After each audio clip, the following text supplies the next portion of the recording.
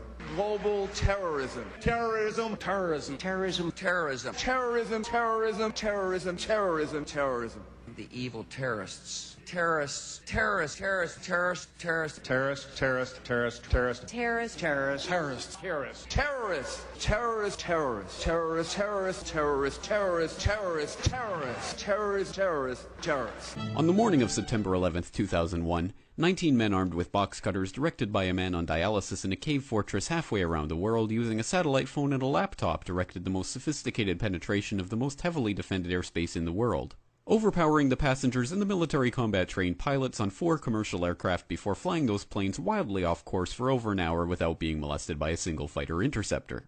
These 19 hijackers, devout religious fundamentalists who like to drink alcohol, snort cocaine, and live with pink-haired strippers, managed to knock down 3 buildings with 2 planes in New York, while in Washington, a pilot who couldn't handle a single-engine Cessna was able to fly a 757 in an 8,000-foot descending 270-degree corkscrew turn to come exactly level with the ground, hitting the Pentagon in the Budget Analyst Office where DoD staffers were working on the mystery of the $2.3 trillion that Defense Secretary Donald Rumsfeld had announced missing from the Pentagon's coffers in a press conference the day before, on September 10th, 2001.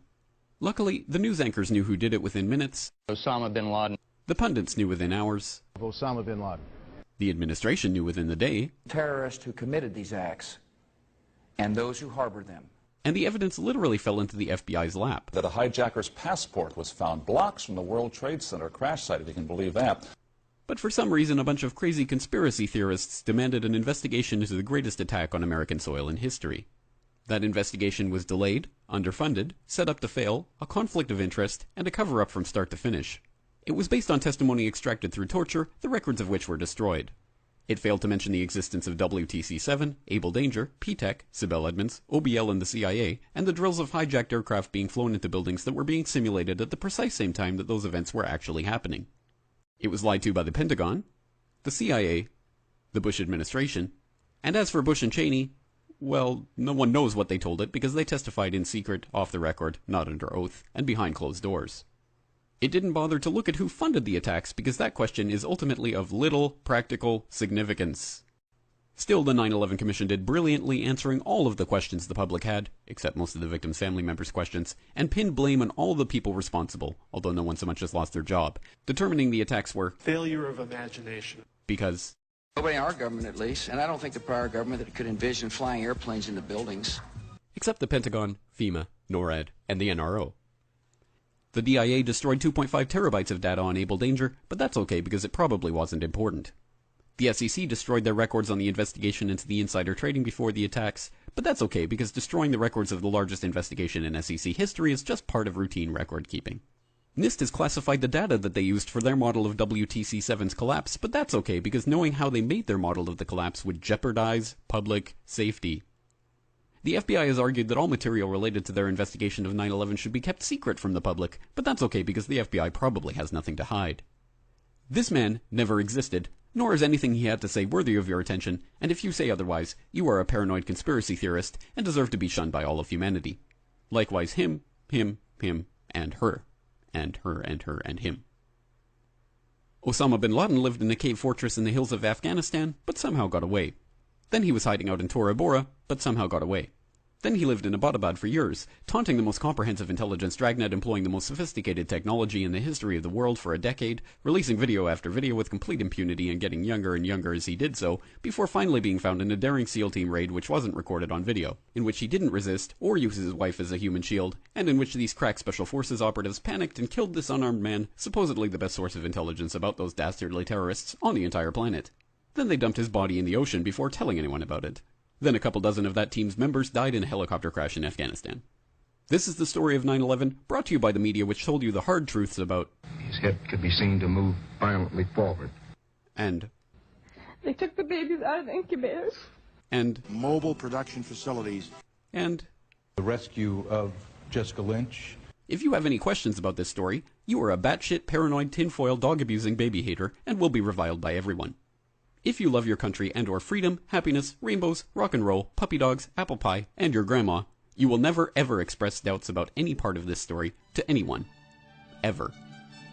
This has been a public service announcement by the Friends of the FBI, CIA, NSA, DIA, SEC, MSM, White House, NIST, and the 9/11 Commission. Because ignorance is strength. Ted Gunderson, FBI veteran, former head of the regional office in Los Angeles. Is there a network of these satanic murderers in this country, do you allege? I can say that based on information furnished to me by confidential sources and informants, based on interviews with dozens of survivors from the satanic operations through the years, satanic beliefs, etc., I can say that there is a network of these people across the country who are very active. They have their own rest and relaxation farm. They are in contact with each other. It ties in loosely to the drug operation, ties into motorcycle gangs, and it goes on and on. They have their own people who specialize in surveillances and photography and in assassinations. Forget the politicians. They're irrelevant. The politicians are put there to give you the idea that you have freedom of choice. You don't. You have no choice. You have owners. They own you. They own everything. They own all the important land. They own and control the corporations. They've long since bought and paid for the Senate, the Congress, the state houses, the city halls. They got the judges in their back pockets, and they own all the big media news, all the big media companies. So they control just about all of the news and information you get to hear. They got you by the balls because they own this fucking place. It's a big club, and you ain't in it. You and I are not in the big club. Skull and Bones, the secret society.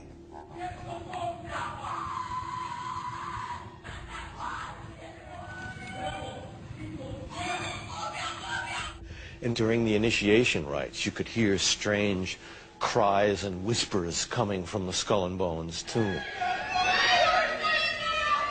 Despite a lifetime of attempts to get inside, the best Rosenbaum could do was hide out on the ledge of a nearby building a few years ago to videotape a nocturnal initiation ceremony in the tomb's courtyard. The initiates are told that they are superior beings and are part of a privileged elite who use war, terror, and famine to control Earth's human population. It's so secret we can't talk about it. What does that mean for America?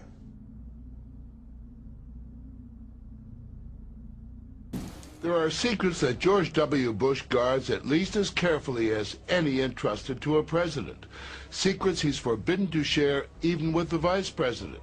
Secrets he's held ever since his days at Yale, where in his senior year, like his father and his grandfather, he belonged to Skull and Bones, the elite secret society whose members include some of the most powerful men of the 20th century. All right. Also, were you a member of Skull and Bones in college with Bush? Were you in the same secret society?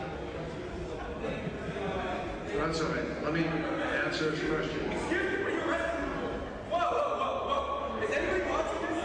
I didn't do anything! Ow! That's what makes us a great country. That people can stand up and tell people what's on their mind. The poor and the underclass are growing. Racial justice and human rights are non-existent. They have created a repressive society, and we are their unwitting accomplices. Their intention to rule rests with the annihilation of consciousness. We have been lulled into a trance. They have made us indifferent to ourselves, to others. We are focused only on our own gain.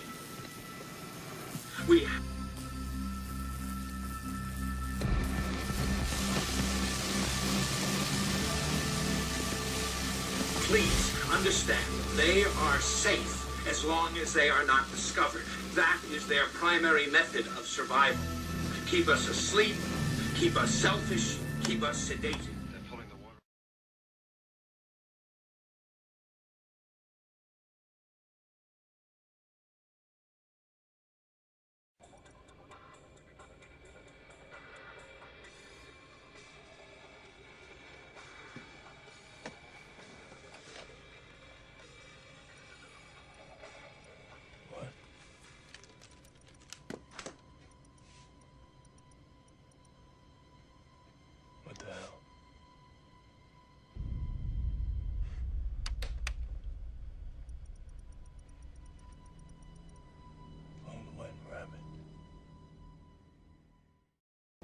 want to know what it is. The Matrix is everywhere. It is all around us. Even now, in this very room. You can see it when you look out your window or when you turn on your television. You can feel it when you go to work, when you go to church, when you pay your taxes. It is the world that has been pulled over your eyes to blind you from the truth. What truth? That you are a slave, Neo. Like everyone else, you were born into bondage, born into a prison that you cannot smell or taste or touch. A prison for your mind.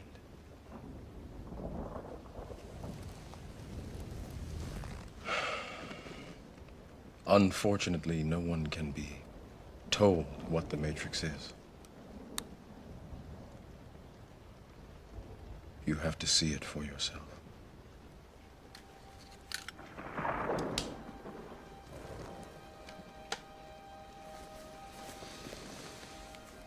This is your last chance. After this, there is no turning back. You take the blue pill, the story ends. You wake up in your bed and believe whatever you want to believe. You take the red pill, you stay in Wonderland, and I show you how deep the rabbit hole goes.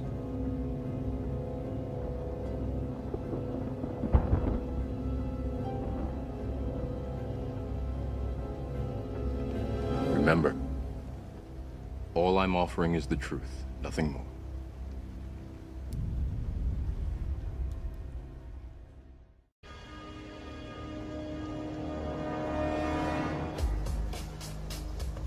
The Matrix is a system, Neo.